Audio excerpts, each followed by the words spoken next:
السلام علیکم پیارے دوستو، ہم اپنے چینل وظائف امید کی کرن میں آپ سب کو خوش آمدید کہتے ہیں۔ امید ہے کہ آپ دوست احباب خیر و عافیت سے ہوں گے۔ ہماری دعا ہے کہ اللہ پاک آپ سب کو خیر و عافیت سے رکھے۔ ناظرین، ہم نے پچھلے ویڈیوز میں اللہ تعالیٰ کے صفاتی ناموں کا جو سلسلہ شروع کیا ہے، ان میں سے آج ہم ایک اور نام کو تفصیل سے بتائیں گے۔ تو ویڈیو شروع کرنے سے پہلے ہمارے آپ سے گزارش ہے کہ آپ نے ابھی تک ہمارے چینل کو سبسکرائب نہیں کیا ہے تو ہمارے چینل کو ضرور سبسکرائب کریں اور ساتھ ہی لگی گھنٹی کی نشان کو دبانا نہ بھولیے۔ تو چلیے ویڈیو کا آغاز کرتے ہیں۔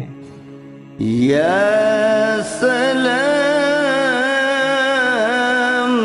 اے بے عیب ذات، یہ نام جمالی ہے، ہر عیب اور نقصان سے پاک۔ اس کی تاثیر یہ ہے کہ اس کو پڑھنے والا رحم دل ہوگا۔ اگر وہ کسی بیمار کو دیکھے گا تو اس کے دل میں خود بخود رحم پیدا ہوگا اور اس کی تندرستی کے لیے دعا کرنے کی کوشش کرے گا۔ اس کی خوبیاں یہ ہے: نمبر 1، فجر کی نماز کے بعد ہر روز 1000 مرتبہ یا سلام پڑھے تو کبھی بھی اندھا یا لاچار نہیں ہوگا۔ نمبر 2، کوئی بھی شخص 3000 بار تسبیح الرحمن الرحیم یا سلام 3 دن تک کسی بیمار کے لیے پڑھے تو اس کو بہت جلد صحت یابی ہوگی یا پھر بیمار کا آسانی کے ساتھ خاتمہ ہوگا۔ کوئی بھی شخص غسل کرنے کے بعد صاف کپڑے پہن کر قبلہ روح ہو کر اس وظیفے کو درود شریف پڑھنے کے بعد شروع کرے۔ نمبر 3، جس کسی عورت کا بچہ بچپن ہی میں یا پیدائش کے بعد بیمار ہو کر مر جاتا ہے یا حمل ساقط ہو جاتا ہو یا جب تک بچے کو دودھ پلائے، وہ اس وظیفے کو پڑھ لے۔ 3 بار ہر روز سلام من رب الرحیم کسی روٹی کے ٹکڑے پر لکھ کر عورت کو